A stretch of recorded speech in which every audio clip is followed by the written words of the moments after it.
CM Siddaramaiah ವಿರುದ್ಧ ವಿಶ್ವನಾಥ್ ಮತ್ತೊಮ್ಮೆ ಈಗ ಒಂದಷ್ಟು ವಿಚಾರವನ್ನು ಪ್ರಸ್ತಾಪ ಮಾಡಿದ್ದಾರೆ. ಅವರ ವಿರುದ್ಧವಾಗಿ ಅವರು ಮಾತಾಡಿದ್ದಾರೆ. MLC ವಿಶ್ವನಾಥ್ ಅವರು ಸಿದ್ದರಾಮಯ್ಯ ಸೀಮೆಗಿಲ್ಲದೆ ಇರೋ ನಾಯಕನ ಅಂತೇಳಿ ಪ್ರಶ್ನೆ ಮಾಡಿದ್ದಾರೆ. ಅವರಿಗೆ ದುರಂಕಾರ ಇದೆ, ಎಷ್ಟು ದಿನ ನಡೆಯುತ್ತೆ ನೋಡೋಣ. ಏಕವಚನದಲ್ಲಿ ಸಿಎಂ ಸಿದ್ದರಾಮಯ್ಯ ವಿರುದ್ಧ MLC H ವಿಶ್ವನಾಥ್ ಕಿಡಿಕಾರಿದ್ದಾರೆ. ಮಾಡೋ ಕೆಲಸದ ಬಗ್ಗೆ ಅಹಂಕಾರ ಇರಬೇಕು, ಕೆಲಸ ಮಾಡದೆ ದುರಹಂಕಾರವನ್ನು ಮಾಡ್ತಿದ್ದಾರೆ. ಸಿದ್ದರಾಮಯ್ಯ ಅವರ ನಡವಳಿಕೆ ಸರಿ ಮಾಡ್ಕೋಬೇಕು. ಏಕವಚನ ಯಾಕೆ, ಸೀಮೆಗೆ ಇಲ್ಲದೆ ಇರೋ ನಾಯಕನ ಅಂತೇಳಿ ಮೈಸೂರಿನಲ್ಲಿ ವಾಗ್ದಾಳಿಯನ್ನು ನಡೆಸಿದ್ದಾರೆ H ವಿಶ್ವನಾಥ್.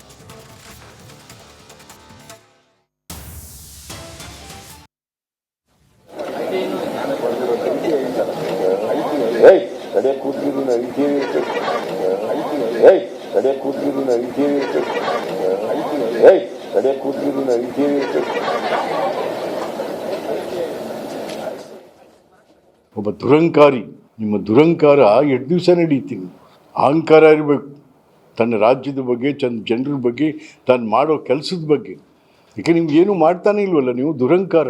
ಇದನ್ನು ನಾನೆಲ್ಲ ಜನ ಖಂಡಿಸ್ತಾ ಇದ್ದಾರೆ. ಇಷ್ಟೇನಾ ಅಂತಂತೇಳಿ ಯಾರೂ ಮರ್ಯಾದೆ ಕೊಡ್ತಾ ಇಲ್ಲ. ಇವತ್ತು IAS IPS, ಇವತ್ತು IAS IPS ಓದಬೇಕು ಅಂತ ಇರ್ತಕ್ಕಂಥ ಯುವಕರ ಮನಸ್ಸಿನ ನೆಮ್ಮದಿ ಏನಾಗ್ತಾ ಇದೆ. ಇಷ್ಟೇ ಏನ್ರಿ, ಬಿಡ್ರಿ ಎತ್ತಗಡೆ. IAS IPS ಓದಿ ನಾ ಏನೋ ಆಗಬೇಕು ಅಂತ ಇರ್ತಕ್ಕಂಥ ಯುವಕರಿಗೂ ಕೂಡ ತಣ್ಣೀರಿಸ್ತಾ ಇದ್ದೀರ ನೀವು ಸಿದ್ದರಾಮಯ್ಯ. ಇದು ಒಬ್ಬ ಮುಖ್ಯಮಂತ್ರಿಗೆ ಯೋಗ್ಯತೆ ಅಲ್ಲ, ಇದು ಯೋಗ್ಯತೆ ಅಲ್ಲ ಇದು. ಹಾಗಾಗಿ ನಾಳೆ ನೀವು ಅಧಿಕಾರದಿಂದ ಇಳಿದ ಮೇಲೆ ನಿಮ್ಮ ಪರಿಸ್ಥಿತಿ ಏನು ಅಂತ ನೀವು ಕೂಡ ಅರ್ಥ ಮಾಡ್ಕೊ. ಇವ್ರಿಗೊಂಥರ ಚಟ ಸಿದ್ದರಾಮಯ್ಯನಿಗೆ. ಎಲ್ಲರೂ ಏಕವಚನದಲ್ಲಿ ಮಾತಾಡ್ಸೋದು, ಎಲ್ಲ ಅಧಿಕಾರಿಗಳನ್ನೂ ಏಕವಚನದಲ್ಲಿ ಮಾತಾಡ್ಸೋದು, ಏನೋ ಅಂತ ಮಾತಾಡೋದು ಥರ. ಈ ಜನ ಏನ್ರಿ ಇದು, ಏನೋ ಸಿದ್ದರಾಮಯ್ಯ ಅಂತಂದರೆ ನಡುಗಿಸ್ಬಿಡ್ತಾರೆ ಅಂತ ಮಾತಾಡ್ಬೇಕು ಜನ. ಆ ರೀತಿಯಾಗಿ ಒಬ್ಬ ದುರಂಕಾರಿ, ನಿಮ್ಮ ದುರಂಕಾರ ಎಷ್ಟು ದಿವಸ ನಡೀತೀನಿ. ಅಹಂಕಾರ ಇರಬೇಕು ತನ್ನ ರಾಜ್ಯದ ಬಗ್ಗೆ, ಜನರ ಬಗ್ಗೆ, ತಾನು ಮಾಡೋ ಕೆಲಸದ ಬಗ್ಗೆ. ಯಾಕೆ ನಿಮ್ಗೆ ಏನು ಮಾಡ್ತಾನೆ ಇಲ್ವಲ್ಲ, ನೀವು ದುರಂಕಾರ. ಇದನ್ನು ನಾನೆಲ್ಲ ಜನ ಖಂಡಿಸ್ತಾ ಇದ್ದಾರೆ. ಇಷ್ಟೇನಾ ಅಂತಂತೇಳಿ ಯಾರೂ ಮರ್ಯಾದೆ ಕೊಡ್ತಾ ಇಲ್ಲ. ಇವತ್ತು IAS IPS, ಇವತ್ತು IAS IPS ಓದಬೇಕು ಅಂತ ಇರ್ತಕ್ಕಂಥ ಯುವಕರ ಮನಸ್ಸಿನ ನೆಮ್ಮದಿ ಏನಾಗ್ತಾ ಇದೆ. ಇಷ್ಟೇ ಏನ್ರಿ, ಬಿಡ್ರಿ ಎತ್ತಗಡೆ. IAS IPS ಓದಿ ನಾ ಏನೋ ಆಗಬೇಕು ಅಂತ ಇರ್ತಕ್ಕಂಥ ಯುವಕರಿಗೂ ಕೂಡ ತಣ್ಣೀರಿಸ್ತಾ ಇದ್ದೀರ ನೀವು ಸಿದ್ದರಾಮಯ್ಯ. ಇದು ಒಬ್ಬ ಮುಖ್ಯಮಂತ್ರಿಗೆ ಯೋಗ್ಯತೆ ಅಲ್ಲ, ಇದು ಯೋಗ್ಯತೆ ಅಲ್ಲ ಇದು. ಹಾಗಾಗಿ ನಾಳೆ ನೀವು ಅಧಿಕಾರದಿಂದ ಇಳಿದ ಮೇಲೆ ನಿಮ್ಮ ಪರಿಸ್ಥಿತಿ ಏನು ಅಂತ ನೀವು ಕೂಡ ಅರ್ಥ ಮಾಡ್ಕೊ. ಇವ್ರಿಗೊಂಥರ ಚಟ ಸಿದ್ದರಾಮಯ್ಯನಿಗೆ. ಎಲ್ಲರೂ ಏಕವಚನದಲ್ಲಿ ಮಾತಾಡ್ಸೋದು, ಎಲ್ಲ ಅಧಿಕಾರಿಗಳನ್ನೂ ಏಕವಚನದಲ್ಲಿ ಮಾತಾಡ್ಸೋದು, ಏನೋ ಅಂತ ಮಾತಾಡೋದು ಥರ. ಈ ಜನ ಏನ್ರಿ ಇದು, ಏನೋ ಸಿದ್ದರಾಮಯ್ಯ ಅಂತಂದರೆ ನಡುಗಿಸ್ಬಿಡ್ತಾರೆ ಅಂತ ಮಾತಾಡ್ಬೇಕು ಜನ. ಆ ರೀತಿಯಾಗಿ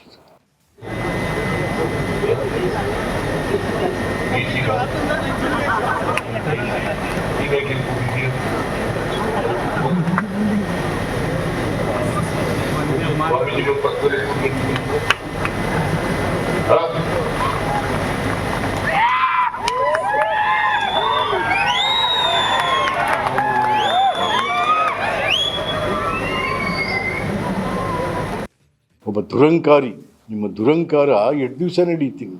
ಅಹಂಕಾರ ಇರಬೇಕು ತನ್ನ ರಾಜ್ಯದ ಬಗ್ಗೆ, ಜನರ ಬಗ್ಗೆ, ತಾನು ಮಾಡೋ ಕೆಲಸದ ಬಗ್ಗೆ. ಯಾಕೆ ನಿಮ್ಗೆ ಏನು ಮಾಡ್ತಾನೆ ಇಲ್ವಲ್ಲ, ನೀವು ದುರಂಕಾರ. ಇದನ್ನು ನಾನೆಲ್ಲ ಜನ ಖಂಡಿಸ್ತಾ ಇದ್ದಾರೆ. ಇಷ್ಟೇನಾ ಅಂತಂತೇಳಿ ಯಾರೂ ಮರ್ಯಾದೆ ಕೊಡ್ತಾ ಇಲ್ಲ. ಇವತ್ತು IAS IPS, ಇವತ್ತು IAS IPS ಓದಬೇಕು ಅಂತ ಇರ್ತಕ್ಕಂಥ ಯುವಕರ ಮನಸ್ಸಿನ ನೆಮ್ಮದಿ ಏನಾಗ್ತಾ ಇದೆ. ಇಷ್ಟೇ ಏನ್ರಿ, ಬಿಡ್ರಿ ಎತ್ತಗಡೆ. IAS IPS ಓದಿ ನಾ ಏನೋ ಆಗಬೇಕು ಅಂತ ಇರ್ತಕ್ಕಂಥ ಯುವಕರಿಗೂ ಕೂಡ ತಣ್ಣೀರಿಸ್ತಾ ಇದ್ದೀರ ನೀವು ಸಿದ್ದರಾಮಯ್ಯ. ಇದು ಒಬ್ಬ ಮುಖ್ಯಮಂತ್ರಿಗೆ ಯೋಗ್ಯತೆ ಅಲ್ಲ, ಇದು ಯೋಗ್ಯತೆ ಅಲ್ಲ ಇದು. ಹಾಗಾಗಿ ನಾಳೆ ನೀವು ಅಧಿಕಾರದಿಂದ ಇಳಿದ ಮೇಲೆ ನಿಮ್ಮ ಪರಿಸ್ಥಿತಿ ಏನು ಅಂತ ನೀವು ಕೂಡ ಅರ್ಥ ಮಾಡ್ಕೊ. ಇವ್ರಿಗೊಂಥರ ಚಟ ಸಿದ್ದರಾಮಯ್ಯನಿಗೆ. ಎಲ್ಲರೂ ಏಕವಚನ. ಸಿಎಂ ಸಿದ್ದರಾಮಯ್ಯ ವಿರುದ್ಧ ವಿಶ್ವನಾಥ್ ಮತ್ತೊಮ್ಮೆ ಈಗ ಒಂದಷ್ಟು ವಿಚಾರವನ್ನು ಪ್ರಸ್ತಾಪ ಮಾಡಿದ್ದಾರೆ. ಅವರ ವಿರುದ್ಧವಾಗಿ ಅವರು ಮಾತಾಡಿದ್ದಾರೆ. MLC ವಿಶ್ವನಾಥ್ ಅವರು ಸಿದ್ದರಾಮಯ್ಯ ಸೀಮೆಗಿಲ್ಲದೆ ಇರೋ ನಾಯಕನ ಅಂತೇಳಿ ಪ್ರಶ್ನೆ ಮಾಡಿದ್ದಾರೆ. ಅವರಿಗೆ ದುರಂಕಾರ ಇದೆ, ಎಷ್ಟು ದಿನ ನಡೆಯುತ್ತೆ ನೋಡೋಣ. ಏಕವಚನದಲ್ಲಿ ಸಿಎಂ ಸಿದ್ದರಾಮಯ್ಯ ವಿರುದ್ಧ MLC ಎಚ್ ವಿಶ್ವನಾಥ್ ಕಿಡಿಕಾರಿದ್ದಾರೆ. ಮಾಡೋ ಕೆಲಸದ ಬಗ್ಗೆ ಅಹಂಕಾರ ಇರಬೇಕು, ಕೆಲಸ ಮಾಡದೆ ದುರಹಂಕಾರವನ್ನು ಮಾಡ್ತಿದ್ದಾರೆ. ಸಿದ್ದರಾಮಯ್ಯ ಅವರ ನಡವಳಿಕೆ ಸರಿ ಮಾಡ್ಕೋಬೇಕು. ಏಕವಚನ ಯಾಕೆ, ಸೀಮೆಗೆ ಇಲ್ಲದೆ ಇರೋ ನಾಯಕನ ಅಂತೇಳಿ ಮೈಸೂರಿನಲ್ಲಿ ವಾಗ್ದಾಳಿಯನ್ನು ನಡೆಸಿದ್ದಾರೆ ಎಚ್ ವಿಶ್ವನಾಥ್.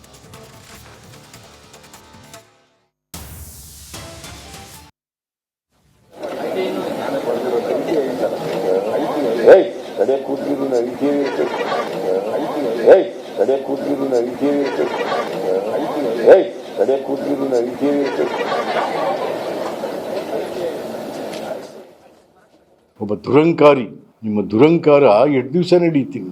ಅಹಂಕಾರ ಇರಬೇಕು ತನ್ನ ರಾಜ್ಯದ ಬಗ್ಗೆ, ಜನರ ಬಗ್ಗೆ, ತಾನು ಮಾಡೋ ಕೆಲಸದ ಬಗ್ಗೆ. ಯಾಕೆ ನಿಮ್ಗೇನು ಮಾಡ್ತಾನೆ ಇಲ್ವಲ್ಲ, ನೀವು ದುರಂಕಾರ. ಇದನ್ನು ನಾನೆಲ್ಲ ಜನ ಖಂಡಿಸ್ತಾ ಇದ್ದಾರೆ. ಇಷ್ಟೇನಾ ಅಂತಂತೇಳಿ ಯಾರೂ ಮರ್ಯಾದೆ ಕೊಡ್ತಾ ಇಲ್ಲ. ಇವತ್ತು IAS IPS, ಇವತ್ತು IAS IPS ಓದಬೇಕು ಅಂತ ಇರ್ತಕ್ಕಂಥ ಯುವಕರ ಮನಸ್ಸಿನ ನೆಮ್ಮದಿ ಏನಾಗ್ತಾ ಇದೆ. ಇಷ್ಟೇ ಏನ್ರಿ, ಬಿಡ್ರಿ ಎತ್ತಗಡೆ. IAS IPS ಓದಿ ನಾ ಏನೋ ಆಗಬೇಕು ಅಂತ ಇರ್ತಕ್ಕಂಥ ಯುವಕರಿಗೂ ಕೂಡ ತಣ್ಣೀರಿಸ್ತಾ ಇದ್ದೀರ ನೀವು ಸಿದ್ದರಾಮಯ್ಯ. ಇದು ಒಬ್ಬ ಮುಖ್ಯಮಂತ್ರಿಗೆ ಯೋಗ್ಯತೆ ಅಲ್ಲ, ಇದು ಯೋಗ್ಯತೆ ಅಲ್ಲ ಇದು. ಹಾಗಾಗಿ ನಾಳೆ ನೀವು ಅಧಿಕಾರದಿಂದ ಇಳಿದ ಮೇಲೆ ನಿಮ್ಮ ಪರಿಸ್ಥಿತಿ ಏನು ಅಂತ ನೀವು ಕೂಡ ಅರ್ಥ ಮಾಡ್ಕೊ. ಇವ್ರಿಗೊಂಥರ ಚಟ ಸಿದ್ದರಾಮಯ್ಯನಿಗೆ. ಎಲ್ಲರೂ ಏಕವಚನದಲ್ಲಿ ಮಾತಾಡ್ಸೋದು, ಎಲ್ಲ ಅಧಿಕಾರಿಗಳನ್ನು ಏಕವಚನದಲ್ಲಿ ಮಾತಾಡ್ಸೋದು, ಏನೋ ಅಂತ ಮಾತಾಡೋದು ಥರ. ಈ ಜನ ಏನ್ರಿ ಇದು, ಏನೋ ಸಿದ್ದರಾಮಯ್ಯ ಅಂತಂದರೆ ನಡುಗಿಸ್ಬಿಡ್ತಾರೆ ಅಂತ ಮಾತಾಡ್ಬೇಕು ಜನ. ಆ ರೀತಿಯಾಗಿ ಒಬ್ಬ ದುರಂಕಾರಿ, ನಿಮ್ಮ ದುರಂಕಾರ ಎಷ್ಟು ದಿವಸ ನಡೀತೀನಿ. ಅಹಂಕಾರ ಇರಬೇಕು ತನ್ನ ರಾಜ್ಯದ ಬಗ್ಗೆ, ಜನರ ಬಗ್ಗೆ, ತಾನು ಮಾಡೋ ಕೆಲಸದ ಬಗ್ಗೆ. ಯಾಕೆ ನಿಮ್ಗೇನು ಮಾಡ್ತಾನೆ ಇಲ್ವಲ್ಲ, ನೀವು ದುರಂಕಾರ. ಇದನ್ನು ನಾನೆಲ್ಲ ಜನ ಖಂಡಿಸ್ತಾ ಇದ್ದಾರೆ.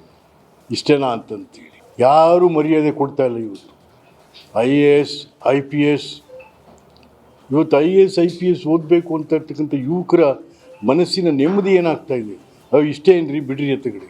IAS IPS ಓದಿ ನಾ ಏನೋ ಆಗಬೇಕು ಅಂತ ಇರ್ತಕ್ಕಂಥ ಯುವಕರಿಗೂ ಕೂಡ ತಣ್ಣೀರಿಸ್ತಾ ಇದ್ದೀರ ನೀವು ಸಿದ್ದರಾಮಯ್ಯ. ಇದು ಒಬ್ಬ ಮುಖ್ಯಮಂತ್ರಿಗೆ ಯೋಗ್ಯತೆ ಅಲ್ಲ, ಇದು ಯೋಗ್ಯತೆ ಅಲ್ಲ ಇದು. ಹಾಗಾಗಿ ನಾಳೆ ನೀವು ಅಧಿಕಾರದಿಂದ ಇಳಿದ ಮೇಲೆ ನಿಮ್ಮ ಪರಿಸ್ಥಿತಿ ಏನು ಅಂತ ನೀವು ಕೂಡ ಅರ್ಥ ಮಾಡ್ಕೊ. ಇವ್ರಿಗೊಂಥರ ಚಟ ಸಿದ್ದರಾಮಯ್ಯನಿಗೆ. ಎಲ್ಲರೂ ಏಕವಚನದಲ್ಲಿ ಮಾತಾಡ್ಸೋದು, ಎಲ್ಲ ಅಧಿಕಾರಿಗಳನ್ನು ಏಕವಚನದಲ್ಲಿ ಮಾತಾಡ್ಸೋದು, ಏನೋ ಅಂತ ಮಾತಾಡೋದು ಥರ. ಈ ಜನ ಏನ್ರಿ ಇದು, ಏನೋ ಸಿದ್ದರಾಮಯ್ಯ ಅಂತಂದರೆ ನಡುಗಿಸ್ಬಿಡ್ತಾರೆ ಅಂತ ಮಾತಾಡ್ಬೇಕು ಜನ. ಆ ರೀತಿಯಾಗಿ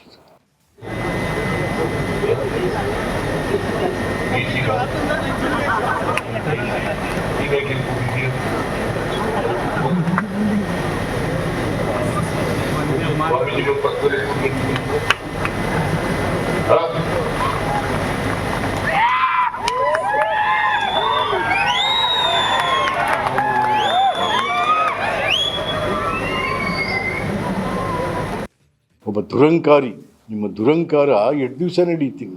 ಅಹಂಕಾರ ಇರಬೇಕು ತನ್ನ ರಾಜ್ಯದ ಬಗ್ಗೆ, ಜನರ ಬಗ್ಗೆ, ತಾನು ಮಾಡೋ ಕೆಲಸದ ಬಗ್ಗೆ. ಯಾಕೆ ನಿಮ್ಗೇನು ಮಾಡ್ತಾನೆ ಇಲ್ವಲ್ಲ, ನೀವು ದುರಂಕಾರ. ಇದನ್ನು ನಾನೆಲ್ಲ ಜನ ಖಂಡಿಸ್ತಾ ಇದ್ದಾರೆ. ಇಷ್ಟೇನಾ ಅಂತಂತೇಳಿ ಯಾರೂ ಮರ್ಯಾದೆ ಕೊಡ್ತಾ ಇಲ್ಲ. ಇವತ್ತು IAS IPS, ಇವತ್ತು IAS IPS ಓದಬೇಕು ಅಂತ ಇರ್ತಕ್ಕಂಥ ಯುವಕರ ಮನಸ್ಸಿನ ನೆಮ್ಮದಿ ಏನಾಗ್ತಾ ಇದೆ. ಇಷ್ಟೇ ಏನ್ರಿ, ಬಿಡ್ರಿ ಎತ್ತಗಡೆ. IAS IPS ಓದಿ ನಾ ಏನೋ ಆಗಬೇಕು ಅಂತ ಇರ್ತಕ್ಕಂಥ ಯುವಕರಿಗೂ ಕೂಡ ತಣ್ಣೀರಿಸ್ತಾ ಇದ್ದೀರ ನೀವು ಸಿದ್ದರಾಮಯ್ಯ. ಇದು ಒಬ್ಬ ಮುಖ್ಯಮಂತ್ರಿಗೆ ಯೋಗ್ಯತೆ ಅಲ್ಲ, ಇದು ಯೋಗ್ಯತೆ ಅಲ್ಲ ಇದು. ಹಾಗಾಗಿ ನಾಳೆ ನೀವು ಅಧಿಕಾರದಿಂದ ಇಳಿದ ಮೇಲೆ ನಿಮ್ಮ ಪರಿಸ್ಥಿತಿ ಏನು ಅಂತ ನೀವು ಕೂಡ ಅರ್ಥ ಮಾಡ್ಕೊ. ಇವ್ರಿಗೊಂಥರ ಚಟ ಸಿದ್ದರಾಮಯ್ಯನಿಗೆ. ಎಲ್ಲರೂ ಏಕವಚನ